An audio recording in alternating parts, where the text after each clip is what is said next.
Yo, what's going on, everybody? Welcome back. This is Up in Flames is on. If you're watching this live, which you are watching this live, this is a live show, but it's an Off the Ball Network show. We're gonna be previewing Saturday slate. It's fight night. You know what I'm saying? So we got to talk about the Javante Davis and Ryan Garcia fight. We'll kind of close out the show talking about that. But before we get into any of that, I'm with my guy. You know, this is how we do it. Off the Ball Network do anything you can't without my face, Chris's face, or else it wouldn't be Off the Ball Network. Chris, what's going on, bro? Ain't much, bro. Just here, ready to talk some ball and all that. A lot of, my Knicks are up 2-1, so I'm hyped. The city hype right now. You know what? Let's talk about that. You know what? And we don't even. We're gonna preview today's slate, but your team is up. You're up 2-1. The city went crazy last night. Anybody who owns a social media account seen that. But let me ask you. There's one thing, and I'm glad for the Knicks. I wish Miami would explode like that if they won tonight. So I'm happy for the Knicks. I'm glad they playing good basketball. But I just got this question, bro. Why y'all still stressing Trae Young as a fan base? Why y'all walk out of there busting Donovan Mitchell in them ass and y'all talking about chanting F Trae Young? Why is Trae Young still on y'all minds? Like, he round there down 2-1 against Boston, finna get bounced in the first round. It's looking really great. One of the best defensive performance from a team this year. First team all season to hold a team under 80. And after all that, the city celebrates, but they leave in the stadium F Trae Young. Did he bother y'all that bad? All it takes is one person. When you're so amped up from a win like that yesterday, you could have said anything, and everyone. It's just like a recall effect. It just everybody's just gonna go with it. So you could have said F anyone. You could have said it could have went any person, place, thing, and it just would have. And obviously, Trae Young is every time he comes here, it's always interesting. But yeah, I don't think that's the majority. I think most fans are over the Trae Young stuff. But all it takes is a couple people to start that trickle down effect, and then you got the whole city just chanting F Trae Young and all that. So. Like I said, it only takes a few people. New York, that's how New York City vibes. So you could have said F the hot dog man, and there would have been F the hot dog man for for blocks and all that. So it's just how it goes in New York, bro. You know what I did love though? I love that because you remember the viral video that you don't even have to be a basketball fan when Side Talk NYC was hot. When y'all beat Boston. And the first game, what was that? The first game of the regular season last year. Like last season, y'all beat Boston. And old boy made an appearance. I don't know his name, don't know him from nothing. I know him, and he hit that AKD. Don't you regret not coming to the Knicks? Yeah. Like, I ain't gonna lie, bro. Seeing that type of environment, like, it's dope to see. And it is one of those, like, as much as people like to crap on the Knicks and talk negative, it does tell you that the NBA needs the Knicks. Like, there's a few teams and markets, and New York is one of them. Having every single, like, not just LA, having every single California team in the playoffs, like those big markets, having Miami there. And I don't think Miami's a big market, but the city itself is like a big time city in America. But I wouldn't consider the Heat a big market, but they're not poor. You know what I'm saying? Like, they are one of those. I don't think they're New York or LA, but they're in that tier 2 of markets when it comes to the NBA.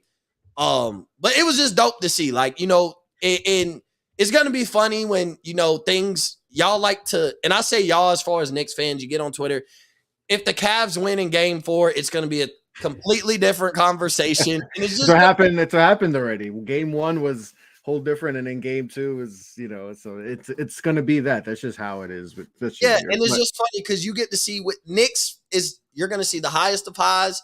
And if they lose game 4, you're going to see the lowest of lows. Like, so it's really funny to see. But since speaking of the Knicks, shout out to the Knicks, up 2-1, looking really good and looking scary. Like, with Giannis not being 100% healthy, we don't really know. He may or may not play today. We'll talk about that later. I'm not sure. I think he's still questionable.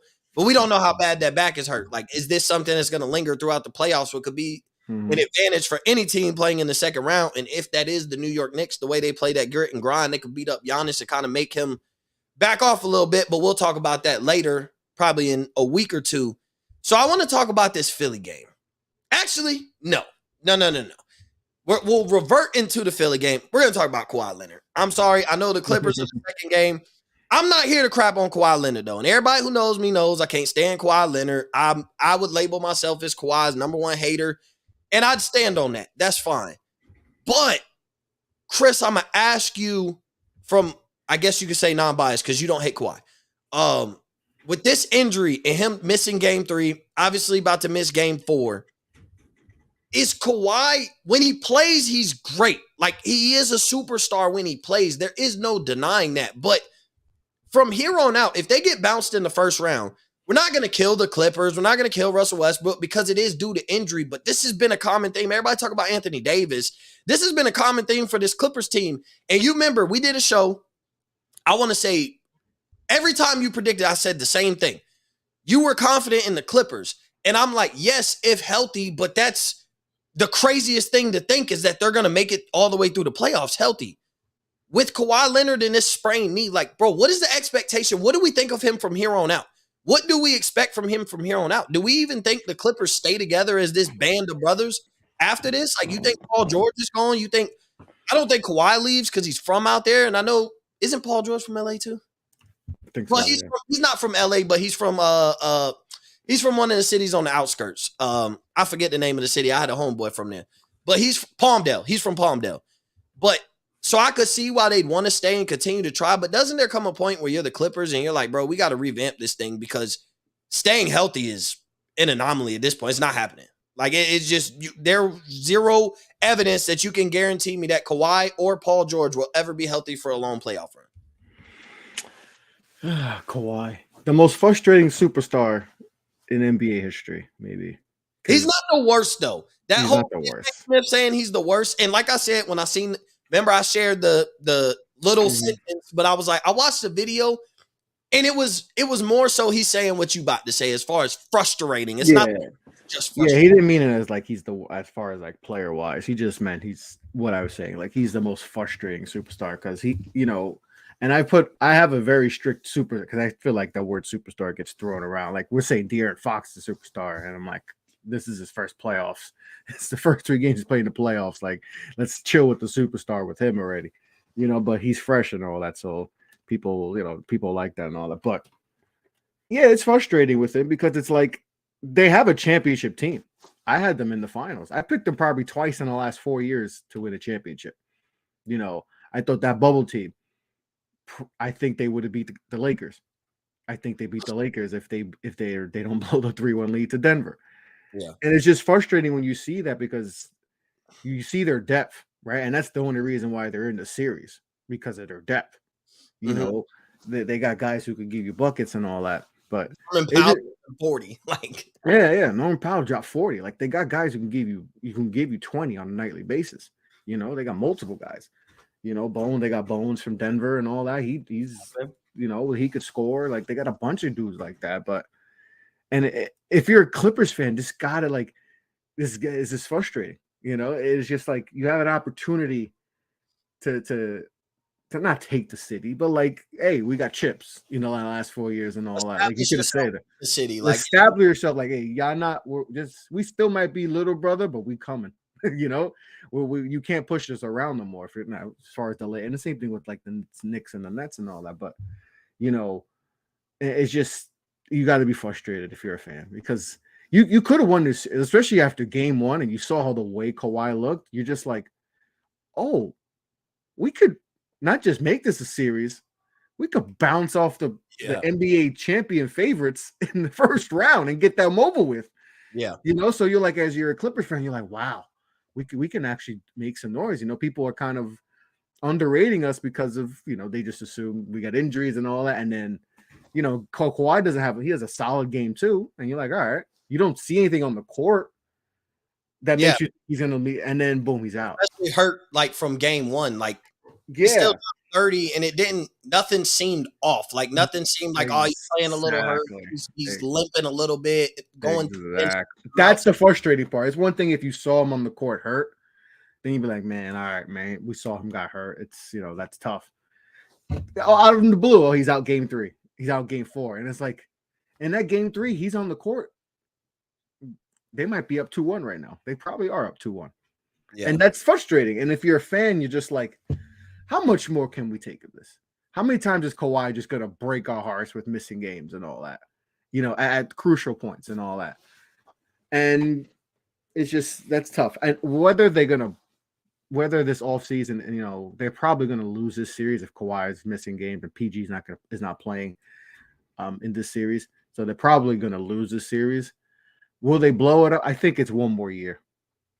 They How much before you just be like, I mean, because going into next year, like you're not gonna fall into the trap of picking the Clippers. no. Health is gonna be like, bro, there's just no evidence for me to think, yes, this is a championship team when healthy, but there is zero evidence for me to think that they're gonna be healthy. Like I have no evidence to think that's a possibility. So it's like, do you and I don't think you just trade Kawhi, but I mean, they did move heaven on earth. Like he asked them to move heaven on earth to get him there and to get Paul George. There was a point in time where he was possibly going to be a Laker until he kind of was like, you know what, if the Clippers make all these moves that I want and accommodate. Oh no, he was a Laker. Yeah, That was set in stone, but he wound up getting what he wanted with the Clippers, and now we're here. Now we look at Shea, and now it made sense to do it at the time, but now you look at Shea, right, and you see he's possibly going to be all NBA first team, and he carried that Oklahoma City Thunder team. Become that staying with the Clippers though. Like I don't know. I think that's the thing, though, and we see that a lot. Like just because he's doing that with OKC doesn't mean he might do that. But maybe if they don't make all those moves, maybe it's Shea doing that with the Clippers. And on a bigger, and it's not even with Kawhi. It's just him and the team they had. Because they had some guys and all that. So, it's definitely frustrating if you're a Clippers fan, though. But it also shows how much it takes Kawhi just to get ready for a game, and maybe his injuries are way worse than people are being told. We know that I think that needs done. I think his injury, his talent can get him far, just with his IQ on the court and all that. And it's just that it probably takes him so much work just to get himself ready for a game. All right, now we're talking about playoff basketball where the intensity is now ratcheted up a few levels, and now you're guarding Kevin Durant and Booker.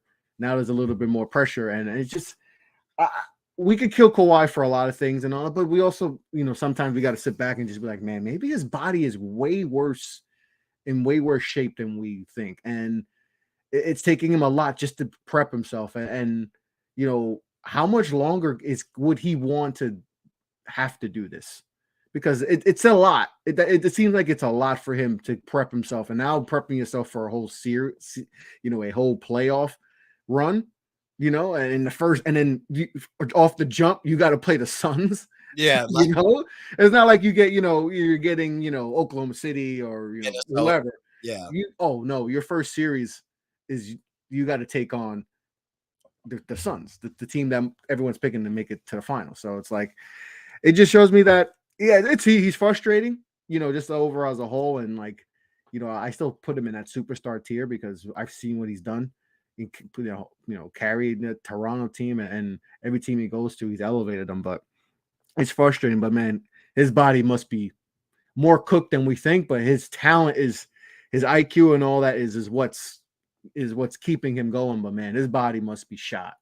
We're talking about him at the end of I think his prime is soon to be over with just because of injuries. But it's like the same thing that we're saying about him now is like, had he been young, him and Zion would be the same player. Like when he's on the court, he's great. The problem is Zion's going to go through the same thing, but he won't have the impact like Kawhi. Right, and he also don't have the accolades to for the real respect that Kawhi got. 2-time Finals MVP, 2-time champion. So like at the end of the day, he got some accolades all NBA where it's like he has earned his keep as far as being a superstar, where we're hoping Zion can reach his potential of being a potential superstar. But speaking of injuries, Joel Embiid sprained his knee. Like we're talking about knee sprains. Now, I'm going to be honest. I think Joel Embiid's injury was due to flopping. I think him flopping is the reason why he got hurt. I mean, I've never seen a guy who I thought would hit the floor more than Anthony Davis. But the other night, it was Joel Embiid. Like, easily. bro, he was on the floor for everything. If you tickled him, he was gonna fall to the floor laughing. Like, yeah, Cam Johnson on him and he's falling. Like, yeah, and I think, bro, freaking what was it? I want to say Royce O'Neal or somebody kind of bumped him when he was coming off the screen or whatever, and it was like he just fell, and then you kind of watch the way he flopped a little bit, and you watch his ankle twist a little bit, and you're like, dude, you doing all this flopping, you're gonna end up getting yourself hurt. Boom. Joel Embiid's not playing today due to spraining his knee in the game. And like he had a bad performance, but Philly was able to pull out the win. Shout out to Tyrese Maxey. But how does that impact? Like, I mean, we know how it impacts. So I guess this is a stupid question, but what is this gonna his injury and the impact it's gonna have on the next round? We're both pretty much gonna assume they're gonna play Boston. I think that's a safe assumption. I don't think people would disagree with us, maybe outside of unrealistic Hawks fans. And I think a lot of Hawks fans are realistic, especially the ones I know. So, but assuming that, I would assume they're not going to beat Boston with Joel Embiid either hurt, like playing hurt, or just not playing. Obviously, if he's not there the first 2 or 3 games, I think this is the Miami Heat series from last year all over again. He missed a couple games. Boston is a better team than Miami was last year. They're going to jump on that, and they're going to go to the conference finals. Based on that, what does Philly do next year? Like, I don't think you blow it up by getting rid of, getting rid of Joel Embiid, but I mean, you got a lot of guys who have some value. You also got some contracts you want to get rid of, but another time of not making an Eastern Conference Finals, not making a finals appearance when this is arguably the best team Joel Embiid has had. Maybe outside that Jimmy Butler team, I think that Philly team was really good and just lost to unfortunate bounce. Not being able to go into overtime shot by, miracle shot by Kawhi Leonard. But if we were talking about this all throughout the whole season, and even due to Joel Embiid's injury, and we're hearing about James Harden want to go to Houston as a possibility, and we'll talk about that in a second because I really have my theory on why he would go to Houston for the people that think it's unrealistic. But what does this do for Philly? Like, do they blow it up and kind of try and rebuild around Joel Embiid? Does Joel Embiid say, even though I got hurt, this was the best opportunity we had, and you know what? I want out, or go get me. He gets more vocal about go get me a guy and says a Bradley Beal or a Damian Lillard. Kind of, I'm just saying those names as far as they're vocal about the frustration about their organizations and the direction they're going. Does he finally be the superstar and say that, go get me that guy or this? Like, what does Philly do?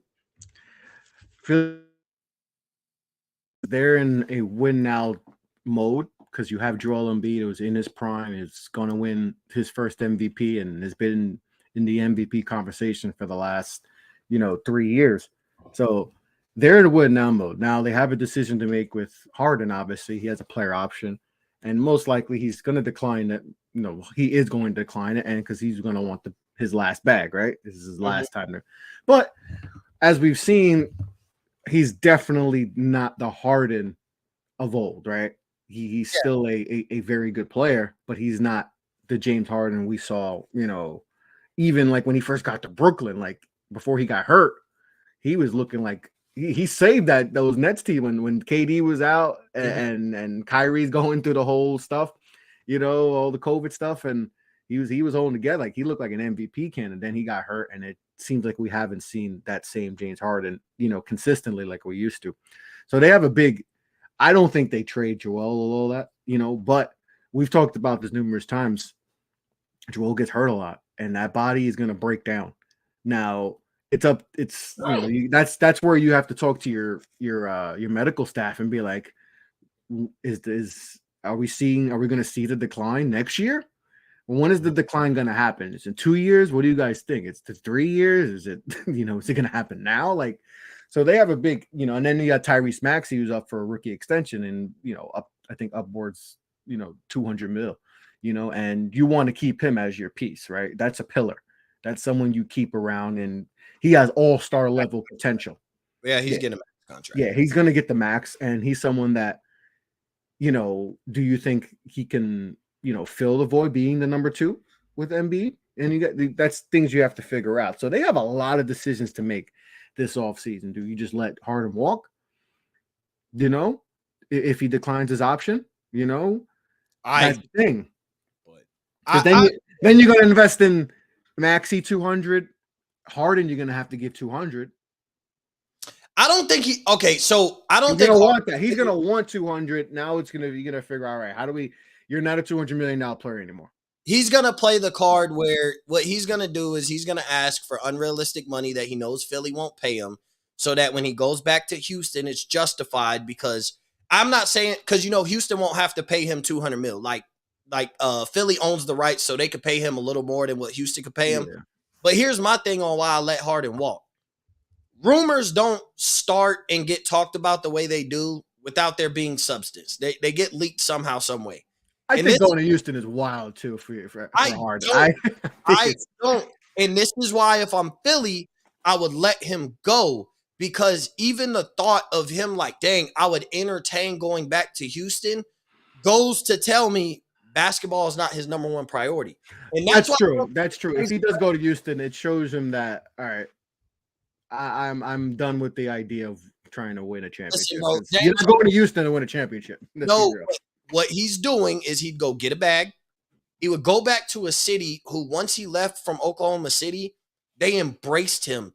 Harden has the keys to the city. He's one of the most, like, we talk about a lot of guys, bro, the respect that the city of Houston had for James Harden is like, I don't want to say this and go too far, but a lot of superstars who, D-Wade in Miami, like Wade County. He's definitely getting his jersey retired. It was like that. Like, it was like D-Wade in Miami, Wade County. Like, they embraced Dwayne Wade, loved him, and he'll forever be, indebted in Miami Heat history. Like, he will always be talked about as one of, if not the greatest player to wear a Heat jersey, as far as, because he was there pretty much his whole career. I know a couple little stints somewhere else, but like, I think he was like that. And so for me, it'd be him going back to Houston and basically going out on his terms the next 3 or 4 years, hooping, enjoying the nightlife, going back to his, strip clubs. He got his own restaurant out there in Houston. So, like, I think it would just be like to up his business. I don't think basketball will be his number one focus. And so if I'm Philly,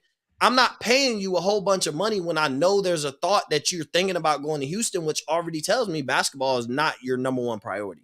So I can't pay you all this money and strap myself for cash, because if you don't pan out here, your value is going to be your value ain't going to be that high around the league. So even if I go to trade you, I'm trading you for, bits and pieces on the dollar for as much as I could possibly get. And it's not going to be a lot. And at the same time, if he's not in Philly, I think the only place they really would go, I only see LA or Houston. And the only reason I say LA is just because he's from there. Like, and I'm not saying the Lakers. I'm not saying the Lakers for sure. I'm just saying Lakers, Clippers, I don't know, depending on what teams do. I'm just saying being LA and playing back home. Like, if he's not in a Philly jersey, them the only two options I see, and I really don't think neither LA team is an option. So I only see it Houston, but I don't see him playing in Miami or playing in Milwaukee or, going to some other team. I think it's either I'm going to play back at the crib in LA, or I'm going to go back to the crib in Houston and get the love on my way out of retiring, get my, his jersey going to get hung in the rafters in Houston and all that. So it just tells me that basketball is not his number one priority. And that's why if I'm Philly, like, bro, I will pay you, but I'm not paying you what you think you're finna come to the table and get. And so if that's the deal breaker and that's what is the difference in you going to Houston, then go ahead, bro, and enjoy the rest of your career in Houston. Yeah, if he makes that move, it shows that he doesn't really winning championships is not as a being out there. Just the thought of it being out there already tells me basketball is not his number one priority. Just for the fact that that information is out there, that there's a possibility. And these insiders, they're essentially not full of shit. Like, unless he's trying to like, do like Kawhi did and go to a team and then say, we go get this guy in this trade and have them trade their young pieces. Because I don't think they would do that. They have a potential chance to get a top 3 pick. I mean, they got a lot of young players, so, but I don't know how realistic that is and all that. They could swing for freaking, like, okay, if James Harden doesn't re-sign to Philly, and let's say Houston gets the number 1 pick, you wait out your free agency because the draft is before free agency. So Houston gets the number 1 pick. We know who's going to Houston at that point. Wemby. Now, if I'm James Harden, it makes a lot of sense because I'm thinking money. I'm like, bruh, I'm going to get a lot of money. Houston going to be the face of a lot of things because they're going to sell us Victor Wembanyama all over the world. Like it's going to be an international sell. I'm James Harden. My name still holds weight in the NBA. So I'm going to get some of that bag that Houston's selling with Wemby and James Harden and Jalen Green. Maybe we trade KPJ and a couple little pieces for a minor upgrade there because you don't need Jalen Green, James Harden, and KPJ. So you trade KPJ and a couple minor pieces, and you have Wemby, Sengun, Jalen Green, Harden, and a wing player, and that's your starting five. I think that's a good sell to at least like Houston's going to be on national TV. You gonna get them marketing bags, like you gonna get bags from sponsorships and stuff. So like, if I can't win a championship, I think that team, let's just say James Harden, Jalen Green, Sengun, Wemby, and a wing player, a good starting wing player, nothing crazy. You look at that starting five, I don't know what the bench would look like, but you'd be like, that'd be a team worth watching. I would watch that team. You're going to watch them just because they get Wemby. So if they get the number one pick, I think that's more enticing for James Harden to go there anyway, especially if he's like, we probably won't win the championship in Philly, and I don't know how much I really care about a championship. I care about going out the way I want to go out, and I think I can do that in Houston. Now I think it makes a lot more sense, but that's just me. That's where I think James Harden is coming from, where basketball is not the number one priority, but at the same time, Victor Wembanyama being drafted to the Houston Rockets could change a lot of things. That's going to change a lot of things big time. You know, if like Charlotte gets it, what if Portland gets Victor Wembanyama? Because right now I think they have like the 5th or 6th best odds right now. So he Victor Wembanyama is could affect how a lot of teams operate this offseason. And Houston, if they somehow get in right now, I think they're top 3. So they have they have the top shot to get him.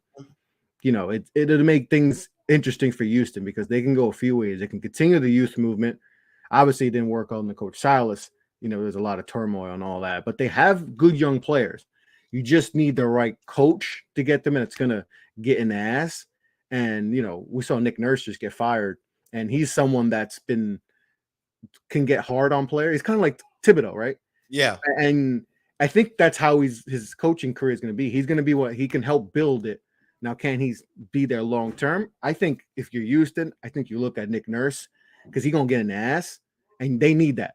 They need a coach. I feel like Silas was too laid back, and you need someone that's going to get it because they have a lot of talent, and you need someone to get them out of there. I feel like Nick Nurse can get in them, and now if you add Victor Wembanyama to that, there's a lot of ways to go. They get Harden, you know, they can, you know, if they trade some of those young pieces to get another, you know, nice, someone that can help complement Harden and all that. Maybe they could be a, bottom tier playoff team and all that, but they got some interesting, and it is crazy how that rumor started and all that, because it just doesn't start like you said for no reason and all that. Yeah, stuff. It doesn't get leaked.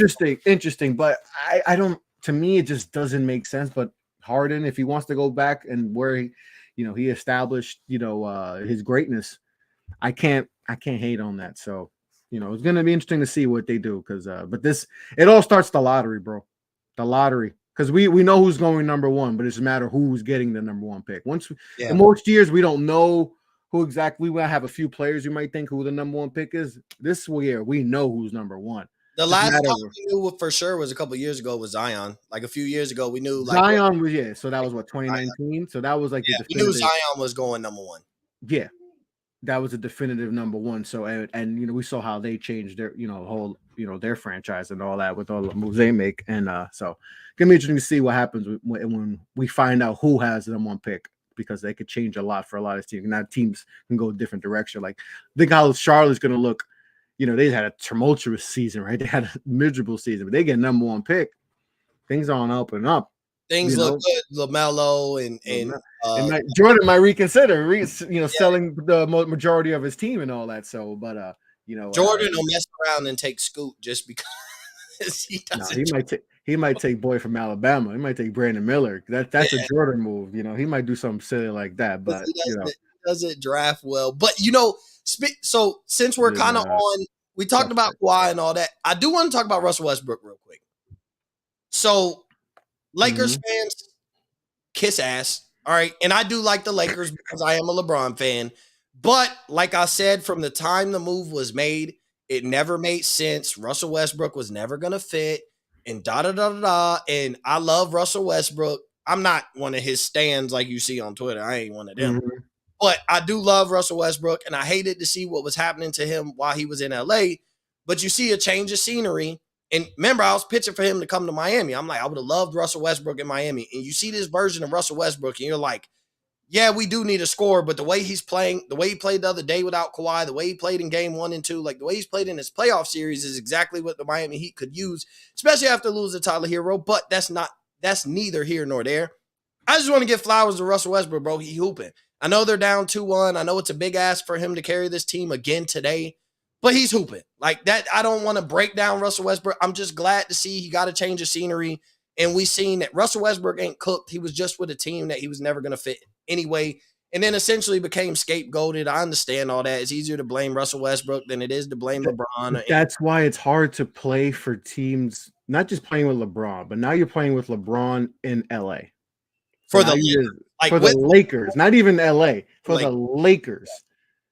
It's just as it's like if you're playing for the Knicks. Now with the Lakers, they obviously have championship, but like when you're playing for a team with that high of, notoriety, it's hard to play for that. It's hard to the media is going to get on. How many times the media just got on him constantly and all that? It's just, he was dead man walking when he got there. We knew it wasn't gonna work, and we're not paid to make millions of dollars on TV to say this.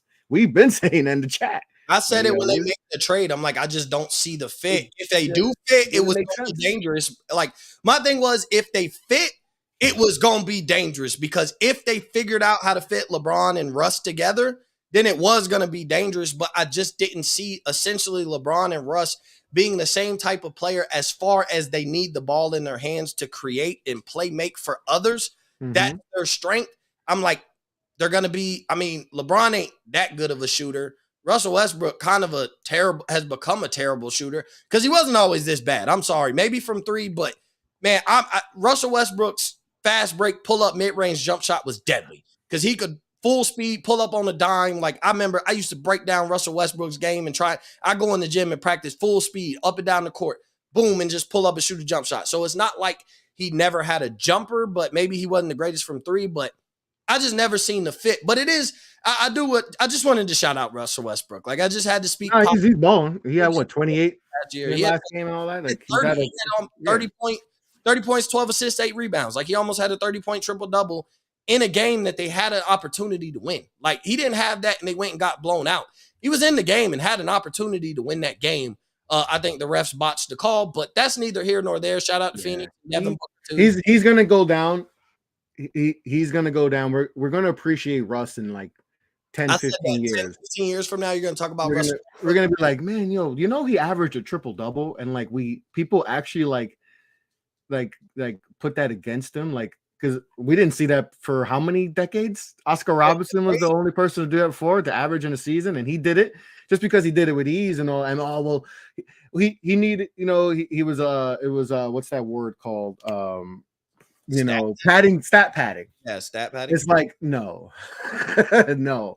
He just needed to do that to win games. They did create the offense, because once he started doing that, it was because of possession wise. Because if with him getting the rebound, it creates quicker pace, faster pace. He gets the ball. There's no like the center gets it, and now you got a outlet, and now that takes away. Now Russ and he's just going. So that takes away seconds, and teams love extra possessions, so that probably added a few more possessions, and that's why they had it where. That's why you still Steven Adams probably could average 50. He could have led the league in rebounds, but just the way they had it set up is like, no, clear it. We're gonna have Adams clear it out, let Russ get it, so we can just move up and just go. Yeah. So if we're gonna look back in 10, 15 years and appreciate Russ more, he's one of the most disrespected. And I'm not a big Russ fan. I understand why KD left. His style of play would frustrate me. I can see that, but the disrespect is way too much. Like, okay, he can't shoot. There's a lot of guys who can't shoot. The dude is still an MVP type player, all NBA. How many All-Stars? One of the best players that we've seen. One of the most athletic point guards we've ever seen. It's like, come on now. Health for most of his career. And you'll feel this more because you got a son. And I got a son. And so I say this, what you said of when your son comes up and like, he's like 16, 17 and having these conversations about players that you either grew up watching or like through your teenage and adult years. Cause like Russell Westbrook for us was like teenage and adult years. Like we seen him when we were grown enough to understand basketball to its fullest extent and was also learning the game at the same time. I know I'm a couple of years younger than you, but still, he was definitely my teenage and adult years. But at the same time, like our kids when 16 or 17 and having this discourse with our sons and being able to explain the great players of our time, like when we talk about Russell Westbrook, our kids are going to look at us and think we're insane. Like, nah, you're lying. Ain't no way he averaged a triple-double for 4 years and this and that, won an MVP. Like, you're going to explain to him and he's going to sound legendary. And he's going to turn out to be one of those players like the way my pops explains Charles Barkley. Like, I ain't really see Charles Barkley. I was born in 95. You know what I'm saying? So I ain't really get to see Charles Barkley, but at the same time, he's going to be, man, if that man had a championship, he'd be looked at a lot different in an all-time status because, you know, old heads will tell you Charles Barkley was great. I've seen Charles Barkley play because of NBA TV growing up. They used to play all the hardwood classics. I wish they would bring that back. So then some of these young cats my age who didn't grow up watching the hardwood classics would be able to see that so they can see some of these guys play. Because I think sometimes the disrespect gets a little too out of hand from these 80s and 90s cats that played, and we say, oh, Larry Johnson wasn't as good, he wouldn't be nothing. I think you bring back the hardwood classics and allow everybody to watch that throughout the day like I did growing up, you'd have a different respect for guys my age. But at the same time, you'll be explaining Russell Westbrook and your son going to look at you like, man, that dude sounds like a legend. Like, dude sounds legendary. He's going to go. All you got to say is, yo, he averaged a triple-double like 4 times. 4 times. Like what? And guess what? Only Oscar Robertson's the only person, you know, before that did it. So like, and if you just tell your kid that, you'd be like, well, I mean, Dad, that's good, right? You averaging a triple-double. That's pretty good. Like, you know, and somehow we've because he's done it and make it look so easy, somehow it's watered down and all that. It's just like, nah. He's gonna get appreciated 10, 15 years down the line, and we're gonna be like, damn, why do we? This is like with LeBron. It's gonna be the same, you know, similar. Like a lot of these new age players, it's gonna be like that, where we're gonna appreciate a lot of the younger generation are gonna appreciate them when they're gone. So just how it is in today's era. Yeah. So before we talk about the fight, we'll kind of talk about. All right, we're not talking about Milwaukee and Miami. I'm not wasting my breath. I'm not going down that road, bro. They got blown out the other day. They was down 35, no Giannis. I'm not having hope. Even if they win this game, they're not winning the series. I don't care. This is coming from a Miami Heat fan, so, you know, y'all can say what y'all want. Y'all going to talk y'all noise tonight, kiss my ass. I'm going to be drunk, ready to watch the fight in the Lakers. So we are going to talk about the Lakers and the Grizzlies and LeBron James and Dylan Brooks. Do you think it was smart for what Dylan Brooks said? I'm not talking about do you agree with what he said. I'm saying, but it's his job. Here's my problem. Irritate him. People forgot. I know people hate Dylan Brooks and what he does and all that, but I love it. I love it. You know why? This dude's a second-round pick, right? Wasn't he supposed to get this far in his career? But, you know, yes, he's a terrible shot selection. You know, he had terrible shot selection and all that. He's shooting 39%. I know all that. He's not a great shooter, not a great offensive player. But this is his job, to irritate him. You know, and we need more irritants like this. Everybody just can't be, you know, oh my God, LeBron, he's the king, man. He's the great. Nah, get in there. No, people cry about the league being soft, right? Oh, today's basketball soft. We don't have no more irritants and all that. Guess what? The irritant is right there. The villain is there. Yeah. So I don't get why people get so mad. It's like, he's a second round pick. You got to have that weirdness to you. You know, you got to have a weirdness being a second round pick to make it this far, right? And this dude's he might not get the money he thinks he's going to get, but he's going to get 15 mil per this offseason, right?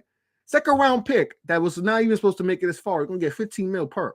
Might be making $60 million, you know, next 4 years and all that. But at this point is like I'm not, it's a bag for anybody, but I mean, bro, you're below average. He's a second round pick though. Think about it. Second round pick are not supposed to be making $60 million. You're right. I mean, as a player. He's supposed to be out of the league already. He can't shoot. If I told you his build mode, he can't shoot. He's a good defender, but he's not an all NBA defender. You'd be like, oh, this dude probably should be in the CBA. Should be in the Spanish league, you know, NBL.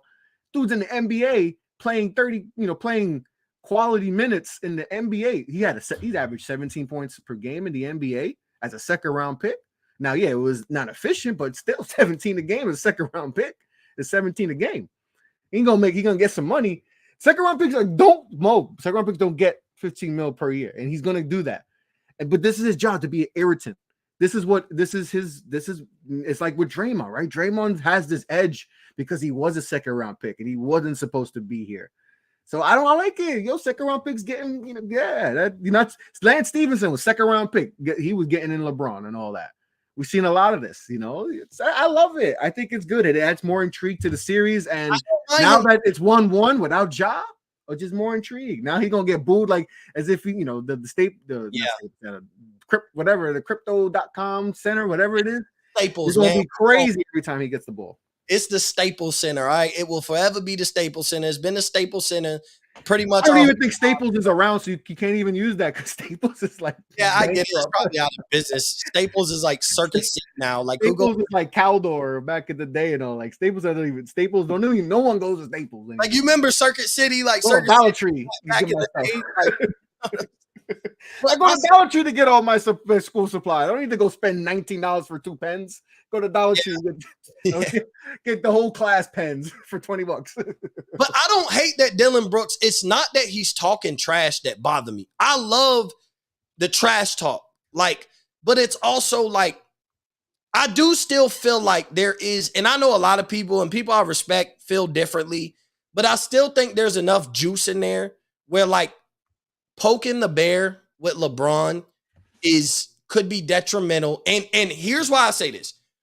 Game 3, bro, this is the first time the Lakers are playing in a playoff game with fans since they played the Phoenix Suns. And if were fans in the stands during that playoff series, I don't remember. It limited capacity. So like, this is the first time in the LeBron era that the Lakers are playing a home playoff game, sellout crowd. Like it's going to sell out. It's a night game. Like 100% on a Saturday night. This game is going to sell out. Prime time for LA because it's a 7:00 Pacific time game.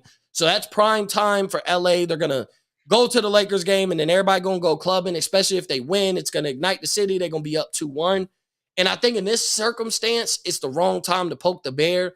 And I'm not going to go down this conversation about players not fearing LeBron because I get both sides of the argument. Like, yes, he is more of a friendly type player. He doesn't have the FU mentality like Michael Jordan and Kobe. But there's also more guys who are more skilled than they were back in the day. Like I hate that whole like, oh, nobody fears LeBron. They fear Jordan. They fear Kobe. There wasn't that many guys who were even like close to Jordan back in the day, right? There wasn't as guys that the talent there is now. So guys just don't fear. Like it's not a bad thing that people don't fear LeBron like that. It's just first of all, it's weird. It's weird fearing another man in basketball. Like I'm just not fearing. Like if we competing, I'm not fearing you. Yeah, it's but all these 40-year-old guys have no problem telling us how scared they were of Michael Jordan and Kobe Bryant, and we applaud them for admitting that. And it's like because they were trash. Probably, bro. But like, even some of the greats is like, man. Kobe, I don't think Jason Tatum's scared of LeBron James. You saw when he dunked on him as a rookie. Like he shouldn't be. Like you shouldn't be. Do with LeBron. Just because old heads are saying it back in the day, this weren't as skilled as Jordan and all that. They were scared of Michael Jordan. Like the Pistons, we could say what we want. The Pistons, they weren't scared of MJ. They were knocking him. Slamming him to the ground. And then I'm gonna just say they weren't as talented, but they wasn't crying. Like this. All I'm gonna say is you could tell me, and then we'll move on to the fight, close out with the fight. But all I'm gonna say is this: LeBron ain't get 2 or 3 pieced. So for these guys that got feared, both of them that got punched in their face. That's all I'm saying. Rest in peace, Kobe Bryant. But all I'm saying is for a guy who was not feared, they talk to LeBron. I don't think people feared Kobe. I've never heard anyone say they feared Kobe. They respected they feared, not fear, but like they respected his intensity. But I don't think anyone he was going to go out there. They knew they talk to LeBron, but I'm just saying I could pull up the video. Kobe got 3-piece, man. I'm just saying. Against the Knicks. Against the Knicks. You know what I'm saying? Like he got 3-piece, man. They just pulled up the video saying Michael Jordan was never feared. I just watched him get 2-pieced by a center who a non-skilled nobody. But that's neither here nor there because it is Saturday. I hated that when people said that. Like not that I know you're talking about fight, but like the fact that like people leaning it. But anything LeBron gets, people just go crazy and all that. But like saying, oh, well, nobody fears him, meaning that, oh, that's why Jordan's better and all that. No, like you said, Jordan was getting clothes on and all that. Like, just because a few guys said it that probably were nowhere near his level.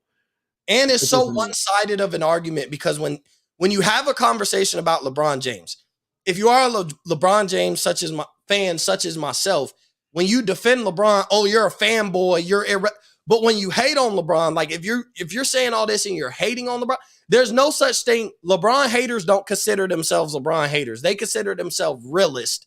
But people who defend LeBron, oh, you're just a fanboy. It's like a cult rooting for LeBron. I just find that crazy. It's become very cultish, the whole, who's the greatest of all time. It's like the MVP stuff. Like, we had to do, people bullied Joker into not winning it there, as if him winning a third MVP was like going to be this crazy bad thing. It's like, yo, we bullied the man to be like, I ain't even gonna play. So I can shut up, give it to Embiid and all that. It's crazy. Like, we just can't say, well, I think Embiid should be MVP because of Joker deserves it all. But it's like, we had to tear down. That's the problem with today's we talk ball and all that. Everything is, I got to tear down if you're Jordan fan, if you're Jordan's the GOAT, I got to tear down LeBron, and vice versa. We got to tear down Jordan. Well, we're talking about the top 2 greatest players of all time. Whoever do, that's pretty good. How many people have played the game of basketball, the NBA? Pretty damn good. He's the second best player. I'm cool. You think I'm the second best player of all time? If I'm LeBron, I'm like, yeah, I'm sure LeBron thinks he's the greatest or whatever. But to be 2 behind your idol, I'm cool.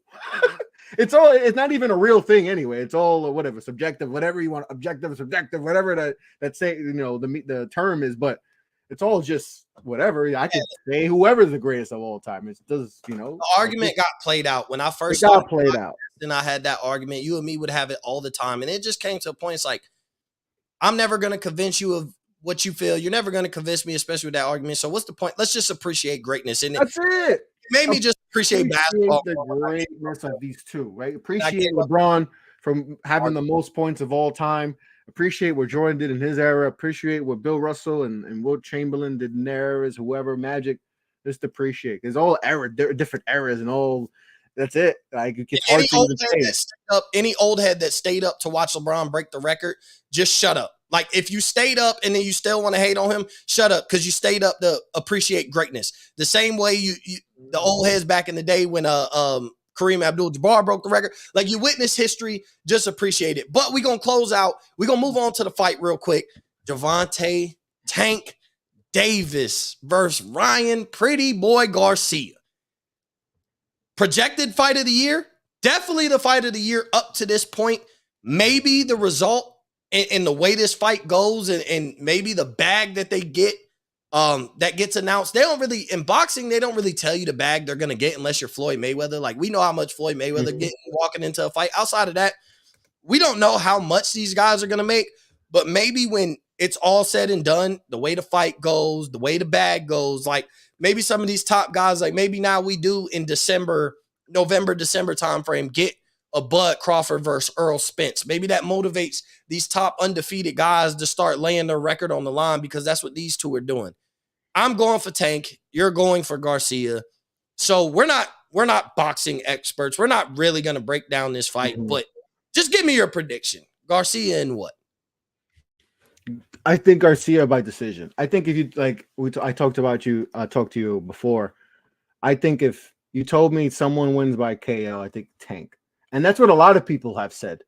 A lot of people who feel the same way. Like, if it is a knockout, that Tank is gonna win via knockout. If that's the case, I think if it goes 12, I think with Garcia's length and his speed and with the power, I think he'll win in decision. So that's my prediction. I think Ryan Garcia wins, and it goes to the judges, and he wins. He wins the fight with the judges. So my final prediction, I'm taking Tank KO in the 10th round. I think the first 2 rounds to me are obsolete. I think when you see these big time fights, the first 2 rounds, they fill each other out. We know, like, people are going to complain on social media. I don't see them coming out the gate and just trying to kill each other. They're going to play that technical. Let me see how you come in. Let me see what you prepare for. Third round will get a little intense, but I think you'll start to see like, okay, here they go. The fight is happening now by the third round. I think 4 and 5 is when it really gets down. And I think they're just going to, that's when they really start boxing. By the fifth round, like we're going to be seeing an elite fight. And I think round for round, they both hit really hard. They both have knockout potential. The thing that worries me with Garcia, and you've seen it in fight after fight after fight, is he tends to let his hands down when he throws that hard hook. I think he got knocked down in his last fight, if I recall. Yeah, because he tends to let his hands down when he goes for that knockout punch, when he goes for that bell ringer. And Tank is the type of dude. I know everybody talk about his power, but at the same time, bro, he know how to move. And if Garcia swing, miss with his hands down, and Tank come back with a hook, like that could be the one. But I think that mistake happens later in the fight. I think they really just fight. I don't think nobody goes for the knockout until they start filling each other out and feel like he's more worn down than me. This is the round to go. And I think by the 10th round, I think that's when Tank does it. He called the eighth round KO. I'm going to go 10. I want to see it go 10. Like I want to see a fight. I don't want to see one of them get knocked out in the third round. Like that would make for great TV after if Tank. This is Garcia's first. I think this is Garcia's first main event, like him headlining a show too. Like really, neither one of them. Tank has been a main event because he's Tank, but at the same time, like bro, he ain't really fought nobody like really worth talking about. But he is Tank Davis, and he hasn't really fought promotion. So at the end of the day, he was going to be a premier fight. He is one of those premier fighters, and I think if Garcia does end up winning this fight, that puts him in the same thing. But you could tell. The motivation is different. Garcia ain't ever got paid what Tank got paid. Tank showing 100. He's taking I think less of the whole pie.